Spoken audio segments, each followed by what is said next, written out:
Oi, eu queria falar contigo um pouquinho acerca de uns símbolos que a gente encontra no filme Top Gun, Ases Indomáveis. Talvez tu já tenha assistido, talvez não. É um clássico do cinema dos anos 80, ali anos 80 barra 90, né? Então no Top Gun a gente tem o Tom Cruise novinho, né, cheirando a leite. E o Tom Cruise talvez só seja Tom Cruise por conta desse filme, né? Foi um recorde de bilheteria lá em 1986. E a gente tem um filme assim que não tem um enredo assim tão lindamente elaborado nem nada disso, mas nós temos alguns símbolos que eu queria comentar um pouco com você, tá bom? Então nós temos o Tom Cruise, que era o Tenente Pete Maverick, né, Mitchell, certo?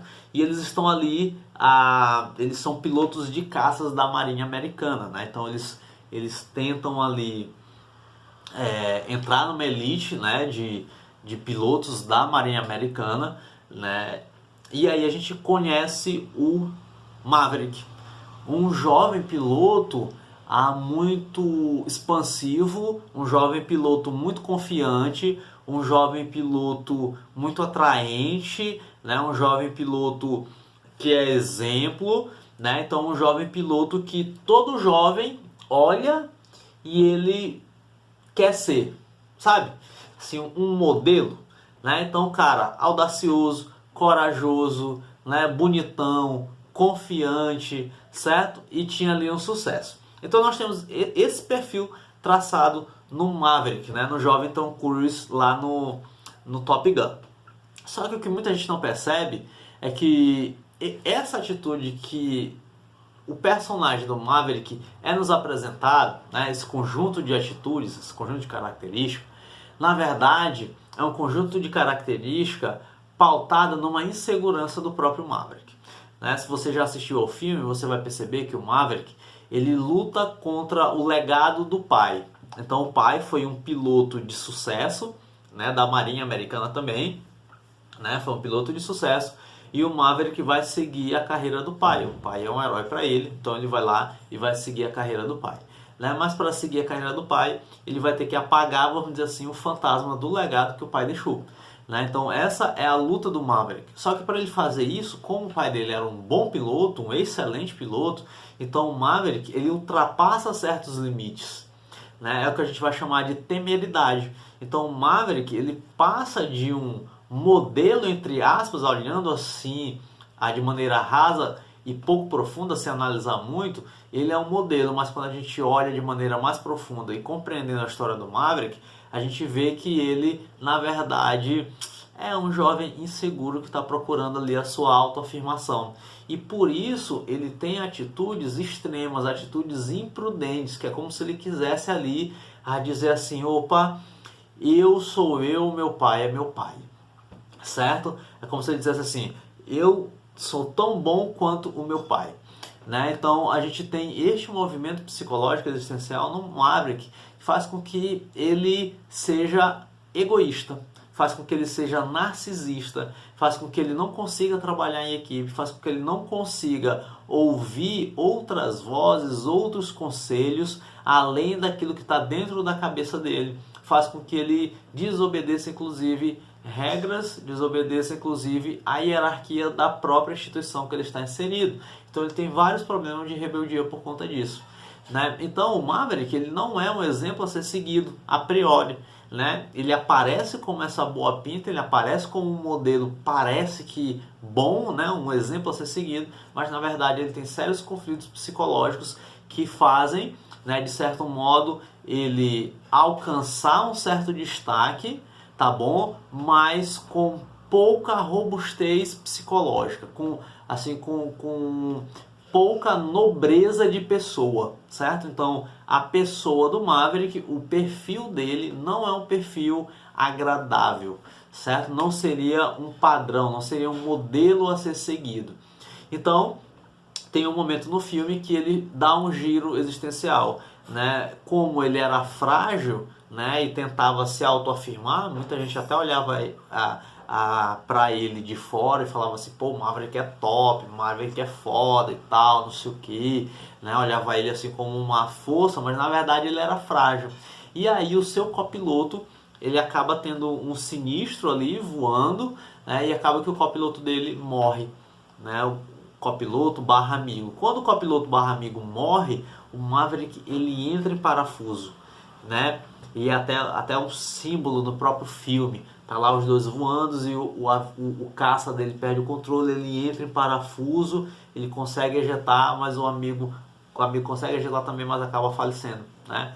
E aí o Maverick ele entra em parafuso. Por quê? Porque ele tem uma fragilidade de pessoa, né? Uma fragilidade egóica, né? Ele é desintegrado neste acidente porque ele tem uma fragilidade a priori, que muita gente não percebe, passa despercebido por muita gente, né? Mas quando a gente vai assistir de maneira mais atenta, a gente consegue perceber a fragilidade dele, porque ele luta para se autoafirmar, né? Então ele vai precisar elaborar esse processo de luto, ele vai precisar passar por este luto, né? Assim como ele ainda não tinha elaborado o luto do pai, assim também ele vai precisar elaborar o luto da perda do amigo, Goose, né? Então ele vai fazer esse processo, então ele vai pensar, ele vai refletir, ele vai encarar muitos medos, né? E aí é interessante porque para ele elaborar o processo de luto tanto do Goose quanto do pai dele, ele vai perguntar para o seu superior, né? Tu estava lá no dia que meu pai morreu, como foi e tal, não sei o que. Ele cometeu um erro, não cometeu um erro, como foi,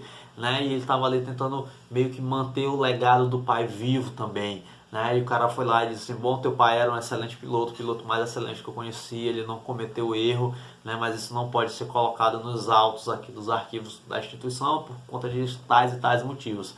E aí o Maverick ele internaliza e aí ele elabora o luto do pai. Ele diz, bom, meu pai não errou, meu pai não foi um fracassado, né? Meu pai não vacilou como de repente tem aí essa narrativa. Então agora eu consigo aceitar a morte do pai, né? Porque para ele o pai era um herói e ver o pai dele, encarar o pai dele, ouvir que o pai dele errou uma certa manobra e por isso morreu, isso para ele era um conflito gigantesco, né? Então ele não conseguia fazer essa associação, né? Porque a figura do pai era muito importante, então ele não conseguia elaborar o luto por conta da narrativa que foi passada a ele acerca do pai e do conflito de como ele olhava o pai.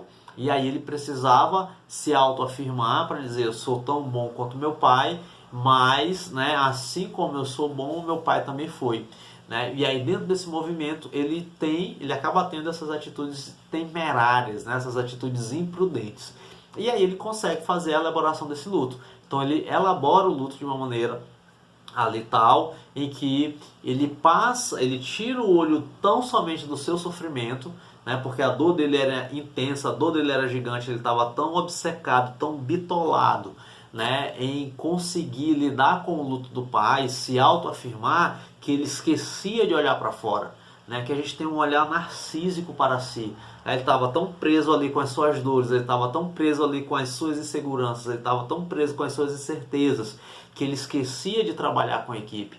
E essa era uma reclamação muitos dos outros pilotos que circulavam ali no mesmo ambiente. Eu não vou voar junto com o Maverick porque ele não trabalha em equipe, ele é imprudente, ele quer assumir tão somente à frente e ele não consegue trabalhar em equipe, né? Até que quando ele faz, ele elabora o luto e aí tem uma situação no final do filme em que ele vai precisar ali pilotar e ele vai precisar fazer o trabalho em equipe e ele consegue fazer esse trabalho em equipe, né? Ele consegue articular isso, ele consegue ceder, né? Ele consegue fazer esse movimento de olhar para fora. Ora, ele já elaborou o luto dele, ele já elaborou as dores dele, ele já conseguiu cuidar, tratar, né, das suas inseguranças, dos seus medos, das suas lutas. Então agora ele não precisava mais se autoafirmar, porque agora ele conseguiu fazer esse movimento de elaboração de luto. Então agora ele olha para fora, né, e consegue encontrar no outro, na equipe, esse tipo de posicionamento, e ele consegue se doar, ele consegue se entregar para o trabalho em equipe, né? E aí ele faz isso no final do filme, ele consegue fazer esse movimento de trabalho em equipe e ele assume uma postura que é dele, porque ele tem essas qualidades, né? Mas só que ele estava utilizando essas ferramentas, as habilidades que ele tinha, de uma maneira equivocada por conta das mágoas, né, e das indefinições afetivas que ele apresentava. Então quando ele resolve isso, aí o potencial dele vai lá para cima, porque aí ele consegue olhar para fora, ele consegue trabalhar em equipe e ele consegue agir de maneira mais assertiva, porque agora não tem o luto do pai. Que agora a preocupação dele não é em afirmar o legado do pai e também tão somente não é afirmar-se enquanto um bom piloto, né? Porque isso está resolvido, essa dor dele está resolvida e agora ele consegue trabalhar em equipe, ele consegue ter a consciência de que o todo é muito maior do que a sua dor. Ele consegue olhar para fora, ele consegue olhar o mundo, porque agora o mundo interno dele está sarado, o mundo interno dele está curado, o mundo interno dele está equilibrado. E aí ele consegue lançar esse olhar para fora. E aí ele faz esse movimento no final do filme, se redimindo, conseguindo trabalhar a equipe, mas principalmente elaborando o luto dele, certo? Então nós temos esses símbolos psicológicos, existenciais, emocionais no filme do Top Gun. Não é um enredo muito elaborado, mas nós temos essa característica, este movimento do Maverick em direção ao seu amadurecimento, que faz com que ele, aí sim, no final do filme, e tão somente no final do filme, possa ser um exemplo de jovem em que a gente possa nos espelhar.